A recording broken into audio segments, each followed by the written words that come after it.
श्री कृष्ण कहते हैं खेल तो चलता ही रहेगा। सवाल यही है कि जीवन तुमसे खेल रहा है या तुम जीवन से। इंसान की आर्थिक स्थिति कितनी ही क्यों अच्छी क्यों ना हो, जीवन का सही आनंद लेने के लिए उसकी मानसिक स्थिति भी अच्छी होनी चाहिए। जो व्यक्ति जितना अधिक शांत होता है वह उतनी ही गहराई से अपनी बुद्धि का प्रयोग करता है। घमंड ना करो अपने रूप और रुपयों पर, क्योंकि मोर को भी उसके पंखों का बोझ कभी उड़ने नहीं देता। श्री कृष्ण कहते हैं सही वक्त में लिए गए कड़वे को हमारे जीवन को मीठा कर जाते हैं। रिश्ते हो या रास्ते, जब तक ठोकर नहीं लगती तब तक सही गलत का ज्ञान नहीं हो पाता।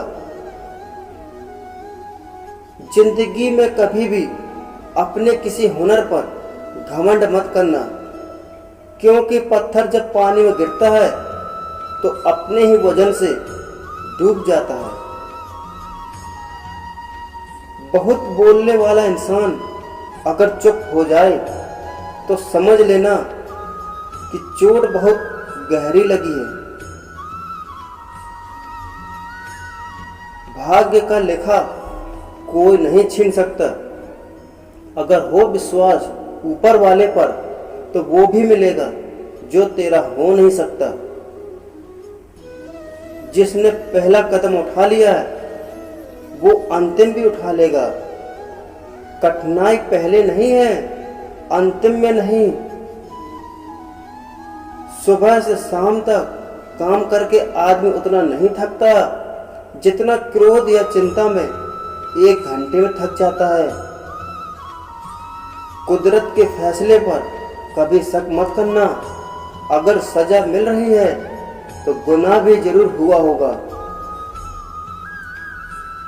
यदि सब कुछ खोकर भी आपने कुछ करने की हिम्मत बाकी है तो समझ लीजिए आपने कुछ खोया ही नहीं। श्री कृष्ण कहते हैं जिस व्यक्ति को आपकी कदर नहीं, उसके साथ खड़े रहने से अच्छा है आप अकेले खड़े रहे। श्री कृष्ण ने कहा है अगर तुम्हें किसी ने दुखी किया है तो बुरा मत मानना। लोग उसी पेड़ पर पत्थर मारते हैं जिस पेड़ पर ज्यादा मीठे फल होते हैं। खुशी के लिए काम करोगे तो खुशी नहीं मिलेगी, लेकिन अगर खुश होकर काम करोगे तो खुशी जरूर मिलेगी। कोई कुछ भी बोले, स्वयं को शांत रखिए। धूप कितनी भी तेज हो, समुद्र नहीं सूखते। बुद्धि सबके पास है, चालाकी करनी है या ईमानदारी, ये संस्कारों पर निर्भर करता है। किसी से बदला लेने में समय व्यर्थ ना करें, क्योंकि जो आपको चोट पहुंचाते हैं वो अपने कर्म का स्वयं सामना करेंगे। अगर तुम्हें कोई तकलीफ बताए तो उसे अच्छे से सुनना, क्योंकि तुम सिर्फ सुन रहे हो मगर वो महसूस कर रहा है। बात इतनी मधुर रखो कि कभी वापस लेनी पड़े तो खुद को कड़वी ना लगे। किसी से ज्यादा नाराज होने से बेहतर है कि अपने जीवन में उसकी अहमियत ही कम कर दो। चंदन का वृक्ष जहां भी होता है वह दूसरे पौधों में भी सुगंध पैदा कर देता है। दूध की संगति से पानी का भी भाव बढ़ जाता है। इसी प्रकार हम जिसकी संगत पर रहते हैं वैसे ही बन जाते हैं। एक समय की बात है, एक धनी सेठ था। उसके एक बेटा था। वो चाहता था कि बड़ा होकर उसका बेटा उसका कारोबार संभाले, लेकिन एक दिन सेठ को पता चला कि उसका बेटा गलत संगत में पड़ चुका है और उसका उठना बैठना गलत लोगों के साथ है। सेठ ये के लाख समझाने पर भी और मना करने के बाद भी उसका बेटा उसकी बात नहीं मानता। जब वह अपने बेटे को डांटता तो उसका बेटा उससे कहता था, किसी के साथ उठने बैठने से कोई बिगड़ नहीं जाता। एक दिन सेठ को ऐसे ही बैठे हुए युक्ति सूझी। वह बाजार गया और बाजार से कुछ सेब लेकर आया। इन सब सेब के साथ एक सड़ा हुआ सेब भी लेकर आया। सेठ ने उन सेब को 2 बराबर हिस्सों में बांटकर 2 अलग अलग ठेलों में डाल दिया। फिर उसने अपने बेटे को बुलाकर कहा, इन दोनों ठेलों को अलग अलग जगह पर रख दो। बेटे को समझ नहीं आया। तभी सेठ ने अलग से लाया हुआ सड़ा हुआ सेब निकाला और एक थैले में डालते हुए कहा कि ये सेब थोड़ा सड़ा हुआ है, लेकिन बाकी के सेब सही है, इस थैले में इसको डाल देता हूँ। अगले ही दिन सेठ ने अपने बेटे से कहा, जाओ वो दोनों थैले लेकर आओ। दोनों बेटा सेब का थैला लेकर आराम से आ गया, लेकिन जब उसे लेने गया तो उसे बदबू आने लगी। उसने देखा कि सड़े सेब वाले थैले से बाकी सेब सड़ने से बदबू आ रही है। सेठ ने कहा, जिस तरह इस सेब सड़ा हुआ सेब बाकी को सड़ा देता है, उसी तरह बुरी संगति की एक इंसान बाकी लोगों की संगति बिगाड़ देता है। श्री कृष्ण कहते हैं, वृक्ष कभी इस बात पर व्यतीत नहीं होता कि उसने कितने पुष्प खो दिए। वह सदैव नए फूलों के सजन में व्यस्त रहता है। जीवन में कितना भी कुछ हो गया, इस पीड़ा को भूलकर क्या नया कर सकते हैं, इसी में जीवन की सार्थकता होती है। परवाह मत कीजिए कि कोई क्या कहता है, क्योंकि आपके घर के खर्च आपको ही उठाने हैं, लोगों को नहीं। रद्दी तक तौली जाती है तराजू में, बिकने से पहले अगर कोई तुम्हें परख रहा है तो उसमें बुरा क्या है। अच्छे लोगों की संगत में रहिए, क्योंकि सोनार का कचरा भी बादाम से महंगा होता है। सुख व्यक्ति के अहंकार की परीक्षा लेता है और दुख व्यक्ति के धैर्य की परीक्षा लेता है। दोनों परीक्षा में उत्तीर्ण व्यक्ति का जीवन ही एक सफल जीवन कहलाता है। स्मरण रखिए, किसी को धोखा देना एक कर्ज है जो आपको किसी और के हाथों एक दिन ब्याज सहित जरूर मिलेगा। कोई कुएं में उतरने वाली बाल्टी यदि झुकती है तो भरकर बाहर आया करती है। जीवन का भी यही रीत है, जो झुकता है वह प्राप्त करता है। दादागिरी तो हम मरने के बाद भी जरूर करेंगे। लोग पैदल चलेंगे और हम कंधों पर चलेंगे। चेहरे के रंग देखकर दोस्त ना बनाना दोस्तों। तन का काला चलेगा लेकिन मन का काला नहीं। श्री कृष्ण कहते हैं, जो पिता के पैरों को छूता है वो कभी गरीब नहीं होता। जो माँ के पैरों को छूता है वो कभी बदनसीब नहीं होता। जो भाई के पैरों को छूता है वो कभी कंगील नहीं होता, और जो बहन के पैरों को छूता है वो कभी चरित्रहीन नहीं होता। जिंदगी में हमेशा सबकी कमी बनो, पर कभी किसी की जरूरत नहीं, क्योंकि जरूरतें तो हर कोई पूरी कर सकता है, पर किसी की कमी कोई पूरा नहीं कर सकता। जिंदगी की कमाई दौलत से नहीं नापी जाती। अंतिम यात्रा की भीड़ बताती है कमाई कैसी थी। कष्ट में डालने वाले तो कई खड़े होंगे, पर जो आपका साथ देगा वो परमात्मा से भी बड़े होंगे। नोट इकट्ठा मत करिए, बदल जाते हैं। मित्र इकट्ठा करिए, पुराने भी चल जाते हैं। हमारे नेत्र हमें केवल दृष्टि प्रदान करते हैं, परंतु हम कहाँ कब क्या देखते हैं वह हमारे मन की भावना पर निर्भर करता है। जो लोग आपसे जलते हैं उनसे घृणा मत करिए, क्योंकि यही तो वो लोग हैं जो स्वीकार कर चुके हैं कि आप उनसे बेहतर हैं। भाग्य का लिखा हुआ दस्तावेज नहीं है, इसे तो रोज रोज स्वयं ही लिखना पड़ता है। रिश्ता चाहे कोई भी हो, हरा उतना ही रखो जितना वो खुद हरा हो। घमंड और देख जब ये दोनों बढ़ते हैं तब इंसान चाहकर भी किसी को गले नहीं लगा सकता।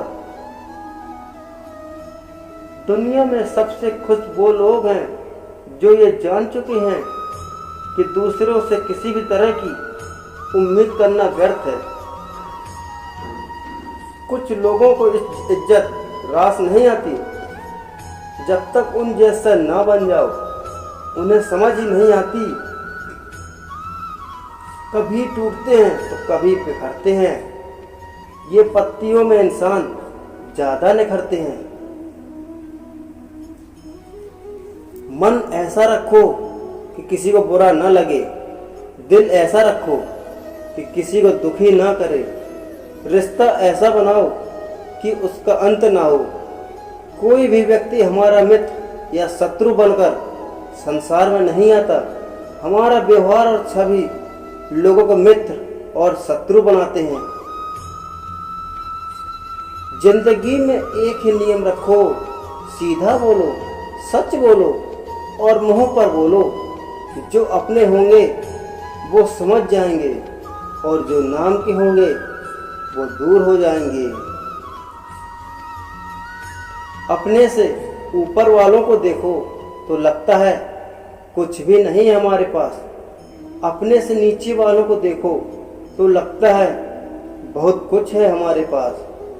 जिंदगी में जो मिला है उससे कभी उदास ना हो, क्योंकि भगवान ने हमारे लिए वही चुना है जो हमारे लिए खास है। हम उन लोगों को ही रुलाते हैं जो हमारी परवाह करते हैं, हम उनके लिए ही रोते हैं जो हमारी परवाह नहीं करते, और हम उनकी परवाह करते हैं जो हमारे लिए कभी भी नहीं रोएंगे। जिसके साथ बात करने से ही खुशी दोगुनी और दुख आधा हो जाए वही तो अपना है, बाकी तो बस दुनिया ही है। इंसान कितना ही अमीर क्यों ना बन जाए, तकलीफ बेच नहीं सकता और सुकून कभी खरीद नहीं सकता।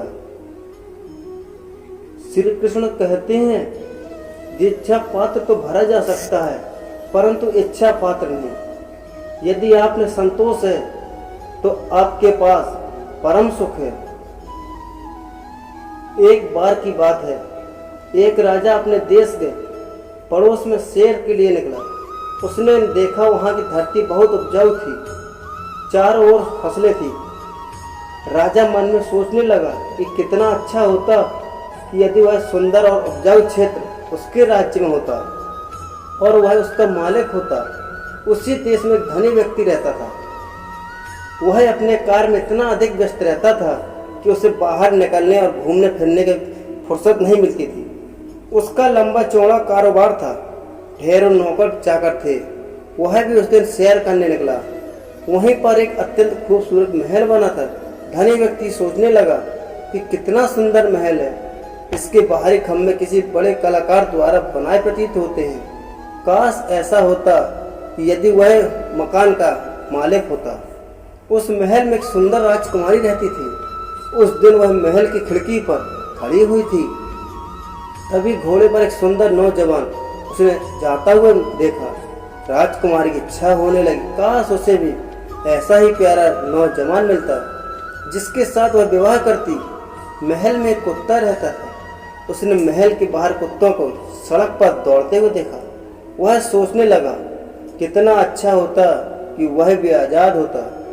एक बरामदे में एक बिल्ली बैठी हुई थी, धूप का आनंद ले रही थी। सर्दी की गुनगुनाती धूप में उसे बहुत अच्छा महसूस हो रहा था। तभी उसके सामने से एक चूहा भागा और चूहे के पीछे दौड़ पड़ी, परंतु चूहा तब तक अपने बिल में जा चुका था। बिल्ली सोचने लगी कि कितना अच्छा होता यदि मैं ये चूहा पकड़ लेती, फिर बड़े आराम से इसे मारकर खाती। चूहा बिल में से निकल कर चला गया। वहाँ एक बर्तन में दो बहुत सारी मिठाइयाँ थी। चूहा मिठाई देखकर सोचने लगा, काश ये मिठाई खाने को मिलती। एक दिन ईश्वर ने उनकी सुनी और ये सोचा कि 6 लोग कुछ मांग रहे हैं, इनकी इच्छाएं पूरी करनी चाहिए। तो उन सभी की इच्छाएं पूरी कर दी गई। कुछ दिन बाद जब भगवान उनके पास में आते हैं तो भगवान देखकर चौंक जाते हैं कि उनकी तो कोई भी इच्छा जन्म ले चुकी है। राजा अधिक शक्तिशाली बनने के लिए इस नए प्रदेश को अपने राज्य में मिलाना चाहता था। धनी व्यक्ति अधिक दौलत कमाकर अनेक नए मालिक बनना चाहता था। राजकुमारी विवाह के पश्चात अपने पति व भविष्य में होने वाले बच्चे के संबंध में ढेरों इच्छा रखने लगी। कुत्ता बाहर जाकर परेशान था, वह अपने मालिक के पास वापस जाना चाहता था। बिल्ली और अधिक चूहे खाना चाहती थी। केवल एक चूहा था जो बिल्ली की इच्छा के कारण बिल्ली के पेट में जा चुका था। मृत्यु के कारण चूहे की इच्छा समाप्त हो गई। भगवान ने मान लिया कि हर जीवित प्राणी की अंतिम इच्छा जन्म लेती रहती हैं और वह तब तक समाप्त नहीं होती जब तक उनकी मृत्यु नहीं हो जाती। सुंदरता होना हो, सादगी होनी चाहिए, खुशबू हो ना हो, महक होनी चाहिए, रिश्ता हो ना हो, भावनाएं होनी चाहिए और मुलाकात हो ना हो, बात होनी चाहिए। यूं तो उलझे हैं सभी अपनी उलझनों में, पर सुलझाने की कोशिश हमेशा होनी चाहिए। रिश्ते ऐसे होने चाहिए जिन्हें निभाने के लिए कोई विधि विधान की जरूरत ना हो और याद रखने के लिए तारीख या तिथि जरूरत ना हो। तन जितना घूमता है उतना स्वस्थ रहता है और मन जितना स्थिर रहे उतना ही स्वस्थ रहता है। क्रोध और आंधी दोनों बराबर हैं। शांत होने के बाद पता चलता है कि नुकसान कितना हुआ। आज की इस वीडियो में इतना ही। जल्द मिलेंगे श्री कृष्ण के नए विचारों के साथ एक नए वीडियो में। तब तक के लिए धन्यवाद। जय श्री कृष्ण।